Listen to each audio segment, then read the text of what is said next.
Howdy folks, John North here. We've got a crew from Channel 10. We've got CEO of the Smokies, Doug Kirchhoffer. You might even see Mo Abbas with construction company, which is handling this, Denark. And we've also got Cynthia Moxley there, who may or may not make an appearance. It depends on her. Okay, so you're like, where are you? Well, first of all, here's a baseball, so that's your hint. We are at the site of the Smokies Stadium, downtown Knoxville, Tennessee. And Doug is here to join us and give us a bit of a tour. This is the first time, really, we've had a chance to get inside the place. We've wandered around outside with appropriate equipment, but now we're going to get a chance inside. Doug, where the heck are we right now? John, first of all, I want to welcome you and everyone else to the construction site of what will be a beautiful stadium when it opens next year.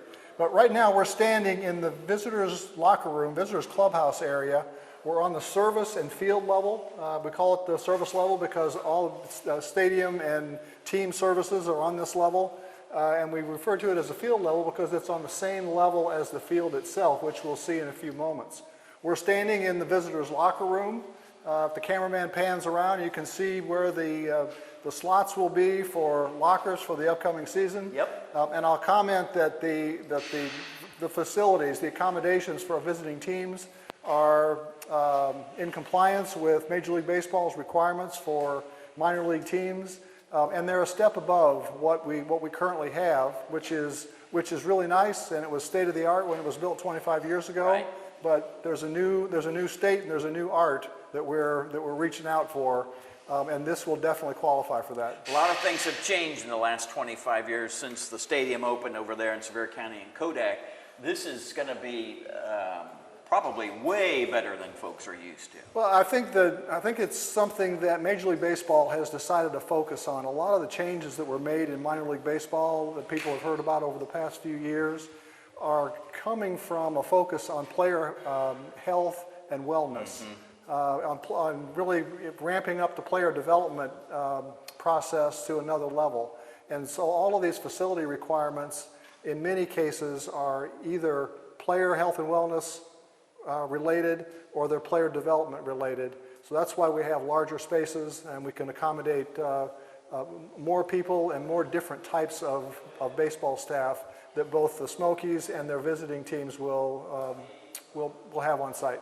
We've got a lot of stops we want to make. Let's get started. I think we're going next to the dugout on the visitor side. Sure, we're going to follow the path that a visiting team would take to get out to the dugout. Cool. You all don't know it, the air conditioning's not working yet. That will be great when it happens. It's a little humid in here. So this is kind of like, did you say, this is ground level basically? Yeah, yes, we're on ground level, street level. This is all visitor area. Last time I was here, they had just put some of these walls up, but nothing over us. Yeah, we're about to turn into a main corridor. This corridor wraps around from the third base dugout to the first base dugout behind home plate. It is the main connection to all of the rooms and facilities that are on the service level. That's great. So we're taking a left and we're headed for the visitors' dugout. Imagine you're wearing cleats. So the Barons and the Trash Pandas and all the other teams will be walking this way. Yep, that's right. That's correct. All right. That does look like a dugout. Wow. That's amazing. That's beautiful. Such a difference. I don't know if you guys have been very careful about characterizing progress. You say, yep, we're on time. You don't really like to say we're ahead of sked, but this sure looks to me like you're moving fast. It's helpful that we've had good weather. Yeah. The weather the last couple of months has been cooperative, so it's allowed us to maintain the schedule that we had hoped for. That's great. Now, I know that the stadium is separate from what we're looking at over that way, but that is the Yardley Flats apartment that's being built. Yep, that's a 5-story apartment development. It has 235 units. I think the most striking thing is its proximity to the stadium. Yeah, that's awesome. A lot of people are going to be able to just look out from their balconies or patios and watch baseball. And there's a swimming pool over there too, right? There is. That's amazing. In between the two structures, which are connected with an overhead bridge, so it's really just one large building, but it's on two separate footprints. But in the second building, there's a notch where there's a swimming pool that overlooks the left center field area of the stadium. Fantastic. Okay, next stop. We're gonna walk out on the field. Everybody watch your step. It's a little tricky. All right, imagine this is grass. Wow, look at this. You mentioned grass, and that's probably a good thing to mention. Yeah. That probably in the next 3 or 4 months, one of the major changes that people will see here is the construction of the field. There's a lot of work that has to be done with irrigation and drainage before you start to actually build the field up and put the sod down. But the intention is that that be done this fall, so it'll have a chance to take root and be healthy and ready to go in the spring for baseball and for soccer. That's fantastic. Where is home plate, Doug? Home plate is right out ahead of us. Okay. It has it's taken a little bit of a bump from some of the equipment, but these poles, where they're standing straight up, would mark home plate. It's one of the first things that Mo and his crew did when they came on site was establish the location of home plate and then hold it tight, because everything else is related. The location of everything else is related to home plate. That makes a lot. That's kind of ground zero. Yes, I can remember one of the last times I was here. In fact, there was a Smokies flag sort of sticking in the ground. There was.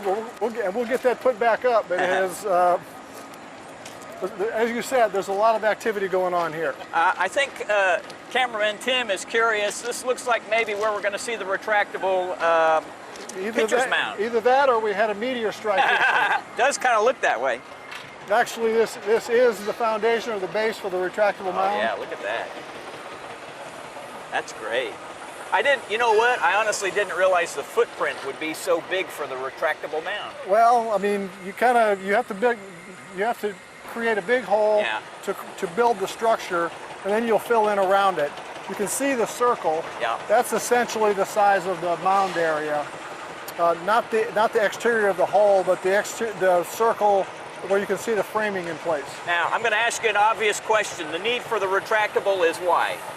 It makes it more efficient, time-wise and financially, to do conversions to allow you to go from baseball to other events. So when the Rolling Stones play here someday, you'll be able to retract. You'll flip a switch, and in about 10 minutes, the mound disappears. Yeah. You cover it over the top with some material, some sand, and then sod right over the top of it, and you would never know it's there. I love it. Would you remind me, originally the talk was this was going to be like 7,000 seats, but now we're around 6,600 or something? Yes, yep. Okay. And I think it's important to note that we have a lot of different types of seating areas, not only on the club level where we have our suites and our club, but in both corners there are extensive picnic areas and group areas that bracket the normal stadium seating. That's great. That's great. All right, let's go to the next stop. We're headed now for the home dugout. All right. And another thing to remind people about, right now they're called the Tennessee Smokies, but once you guys move back into Knox County, they'll be called what? The Knoxville Smokies. Knoxville Smokies. Back to our roots. Has a nice ring to it. There are a lot of people, Doug, and I'm sure you know this, who live here who were like, should never have left Knox County, should never have left Knox County. So I know they're happy they're coming back. Well, and we've been very fortunate over the past 25 years to not only have a great relationship with people in the surrounding counties, but have still attracted a lot of fans from Knox County to the existing stadium. And I mean no offense to those folks in Sevier County. I like that stadium. I've been out there to many games. But it's been beautiful and it's served us very well. Yeah, it's a nice facility. As a matter of fact, I'm going out there this summer. So that's Yardley Flats over there, and then above and behind us is the Buford Delaney condos. And yes. They got a little bit of a late start, but it looks to me like they're humming along. They're now. clearly up out of the ground. They're working on the third or fourth floor of 9. That's great. Did you know off the top of your head, I think I read something like maybe 40 units for that? 47 47 condominium units, okay. and the first 2 floors are commercial. Oh, that's right, that's right. So there's 7 floors of condominiums. The Smokies offices, where will they be? They will be on the 2nd floor of the Buford Delaney building. Okay, this over here somewhere. So the building that we'll see when we get up on the concourse, the Smokies offices will be able to access directly to stadium concourse, all right. but not within the stadium footprint itself. All right. So, home dugout here. Huh? Yep. Beautiful. All right, shall we go on? Yeah, we're going to now... Get out of the sun. Come on, Cynthia Moxley. She's like, don't bring me into this. It is a little humid now that the sun's out. So we're now going to now we're going to retrace the footsteps of Smokies players Alrighty. who are now leaving the dugout and coming back to their locker room area. Yes, after a home victory. And there are a lot of training rooms, weight training rooms, other types of meeting and data evaluation rooms that are part of the home clubhouse complex. But Mo, let's just take a quick walk to the locker room area itself. Watch very carefully what they're dieting. Alrighty. Again, the focus on health and wellness. So this is, You are now walking into the Smokies locker room. wow, good size. Great. About two-thirds of this space is actual locker room area. When you get past that boundary, you're in more of the dining area and the players' lounge area. Then there's a family waiting room area for families to wait for their team members after a game. Okay. And then the doorway over there that doesn't have a door in it yet, but that is the main entrance to the Smokies clubhouse area from outside. And how will the guys arrive to the stadium? Will they have parking designated for the players? Or will they Yes, we'll have some designated parking for the players to park in. Because these obviously AA, these are young guys, late teens, early 20s, probably mostly? Yes, for the most part. Mostly. Average age is probably 22, 23. Okay, all right. Maybe played some college ball or something like that? Yep, or college or high school. But most of them have, this is not their first stop on their professional experience. They've been at low A or high A before they got here. Is the Chicago Cubs the best MLB organization in the United States? They all have great things going on, but the Cubs is a great organization for the players to play for and for the Smokies to work with. I'm a Giants fan, but I also admire the Cubs. All right, next stop. Did you say there's a dining facility for players down here? We'll show you where that is. All righty. It's probably certainly nutrition oriented and based, right? In the interest of the players. One of the changes that's happened over the past 10 or 15 years is the addition of a nutritionist to a minor league baseball team staff. This overall project, the last dollar amount I heard was, if you factor in like the scoreboard, roughly $116 million. Is that your understanding as well? Yes, it's 115 plus or minus. Gotcha. And I think one of the things that caught everybody's attention was a decision Randy Boyd decided to make to go from kind of a traditional blah scoreboard to the Tennessee-shaped scoreboard. Well, it certainly will be an iconic feature of the stadium. That's what you would want. I know people are aware that Nashville has the guitar-shaped scoreboard. It's definitely a play off of that. All right, so imagine fans milling around here, I guess, huh? Yep, you are now on the main concourse. You're just to the first base side of home plate. This is great. This is great.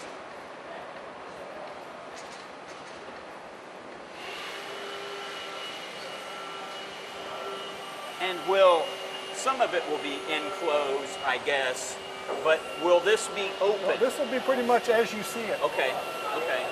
You can see the seating areas that are down in front of us. Off to my right is where you would come up the grand staircase. Right. This is the northwest entrance off of Jackson. So if you're walking east out of the old city on Jackson Avenue, this is the entrance that you would approach. That's really, I mean, the intent there is to be pretty eye-catching and dramatic as you come in, right? Yes. This is going to be sort of a part of the icon of the stadium. Yeah, and there are two other principal entrances. On the northeast side, there's a major entrance that comes in on the third base side of home plate, and then down in the right field corner, where Willow comes out of the old city, there's a third significant entrance at the southwest corner of the stadium. Willow used to be over there, I think, right? Used to run right through where center field is. Yeah. All right, shall we hit next stop? Are those stairs aren't done yet, are they? No. Those stairs? No. They're still got to be poured, and that'll be one of the Mo, what's the timing on pulling the stairs? It'll be late, Possible, yeah. as late as We don't possible. want to damage them, so we want to build them. That makes so- sense. We don't want them That makes stained, we sense. don't want them I broken, see. So you want to so you wait wait on you do those. them last. Wait on Preserve those.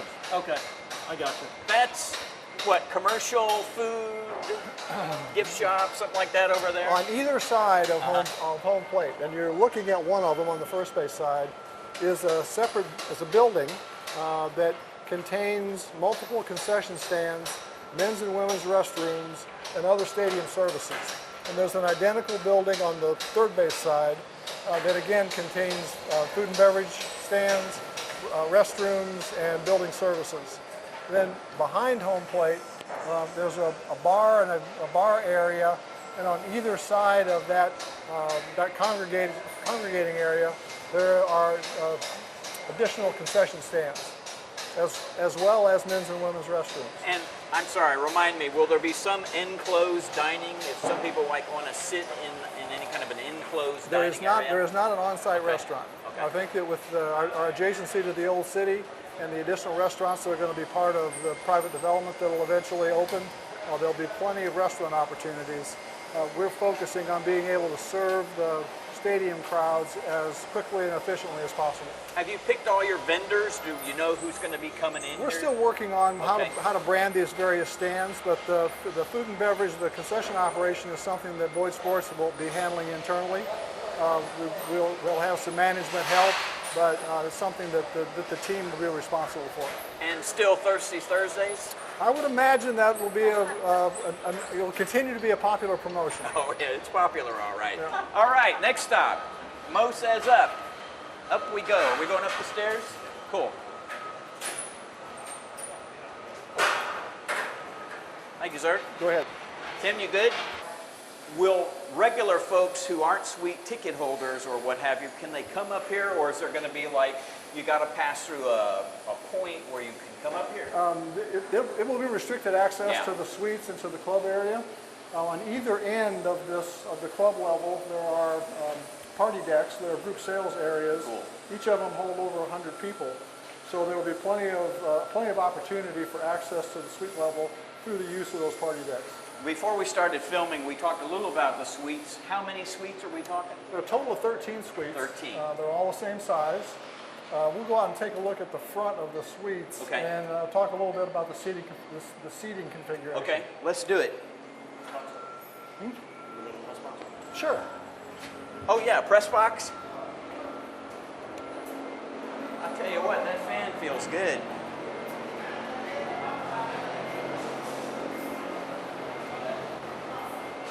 This is great.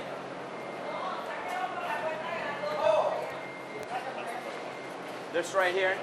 Ah, okay. Press box right here then. Yes, this entire structure to my right and to the Big. left, well, it accommodates more than just the press. We've got rooms for both the home and visiting radio crews. We've also got rooms for home and visiting analytics. It's a big thing now in baseball is to chart and record every piece of data you possibly can. And so there's separate space that's designated for that. And then on the other side is the area where all of the entertainment magic that's part of the game day production happens. So all of the PA announcer, sound, video, scoreboard operation, all of that is contained in this space over here. Star Wars night. We still gonna have Star Wars night? It's a big favorite. Why would you give it up? How does this compare to the current press area? It's a little larger. Mind your step. It's a little larger, but it has the same basic components. Yeah. That's great. One thing that we did do that fans will notice is that the press box in the existing stadium, and actually in most older generation stadiums, is directly behind home plate. Right. We've offset the press box a little bit to the right as you're up on this level toward the first base side. And if you look off to my right, the area that would normally be the press box is actually the stadium club area. Okay. Well, I'm sure we're going to walk down there and take a look at that. But that's sort of the crown jewel of the stadium and of the opportunity to do a lot of events and have a lot of activity going on when there's not a stadium event going on per se. And a couple of things that are worth reminding people about, because this has always been part of the discussion. We talked about we'll have soccer here when we don't have baseball, but we'll have other stuff here as well, right? We'll have Yes. concerts, Yep. etc. Yep. Based on the schedule, what can be fit into the schedule, and what the demand is. We hope to have 300 events a year, including a lot of business meetings and receptions and holiday parties and activities that can go on in our club area and in the other facilities that are within the stadium. And if I'm remembering correctly, there was also discussion more than once that, say during the daytime, during lunch, if members of the public wanted to use at least the exterior of this to recreate, read, what have you, that's part of this idea as well. The idea is that, and this is not new with us. Right. So there are patterns for this in other places, but the concourse area itself will be open on non-game days. Okay. Other areas of the stadium won't necessarily be open for public access, but the concourse, in order to walk and sit and just enjoy the environment, will be open during the day. Now, as I'm listening to you and I'm looking out to the outfield, center field, do we know, what is that, 385, 400? Do we know what that's going to be yet? Give or take a few feet. Dead center field is about 400 feet. 400, okay. Each of the corners in right and left are about 330, which would make the power alleys in left center and right center 275. If you had an amazing home run hitter, conceivably, I guess he could knock out one of those windows? Left field? It's farther than it looks, Okay. but it will happen. There will be balls that will reach Yardley Flats. A Bo Jackson maybe someday? Could be. He could certainly jack one out. Yep. All right, what's next stop? We're almost done. I think we got a couple more stops and we're done. Yep. Yes. Let's go the other side. We're gonna swing. We're gonna swing through the club. Let's do it. Club. Those are not actors, those are real construction workers.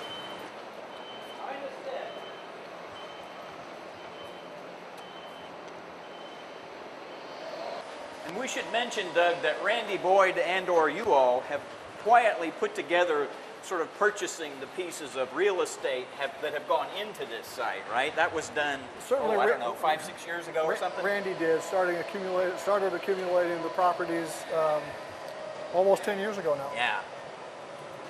So what we're standing on Standing in is in the Stadium Club. Stadium Club. It's about a 5,200 square feet space, directly behind home plate.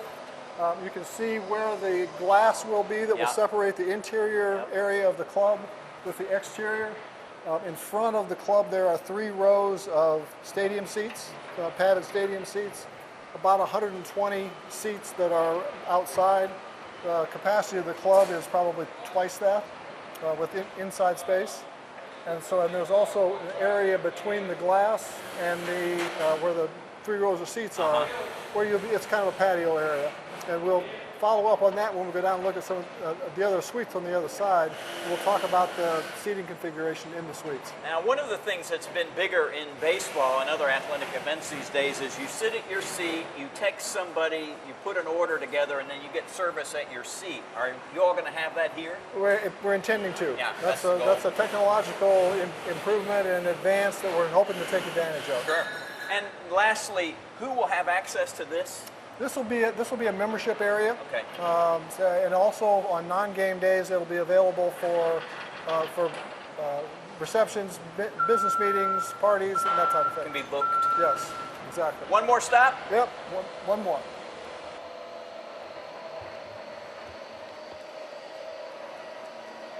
This is the interior of a suite. And what all is going to be here? I would imagine maybe a little kitchen. A little serving area, a little refrigerator, ice maker, lounge furniture, television, the type of things that you would come to that you would expect to see in a space like this. This is where the glass would be. Okay. Sliding glass Yep. doors, so you can see how much space you've got between the glass and where one row of stadium seats and then a row of drink rail would be out here. You've got a nice outdoor patio area, a couple of high top tables with bar stools. So you've got 6 stadium seats, 6 places at a drink rail, and then room for 6 to 8 people on tables on this patio area. So you've got a lot of outdoor seating as well as the climate-controlled seating inside the suite itself, Yeah. behind the glass. And a reminder that we've been talking baseball heavy, obviously, because the Smokies are going to be here, but this would be a great place, a great venue to come see a music artist of some kind. It certainly would. Yeah. It certainly would. What about any idea? It'd be nice to have some fireworks out there, maybe. That's always a staple of minor league There baseball, you so go. I wouldn't expect that to change. There you go. All right, what haven't we covered? What do we need to address? I think we've hit just about all the high spots. Again, we talked about the Buford Delaney building coming Yep. up out of the ground. For It's the got condos. parking underneath it, and you're looking at the 3rd floor that's actually under construction. And it won't be long until they start working on the 4th floor. That's great. That's But, great. when it's completed, the Delaney building will be nearly as tall as the tower crane that is servicing the construction site right now. Spring baseball, mid-April. That's the plan. Doug Kirchhoffer, we really appreciate you taking the time to give us Thanks, this John. tour. It's a pleasure. Thanks for your And interest. thanks for the baseball. You're very All right, welcome. there you go. You get an inside look. We appreciate you watching.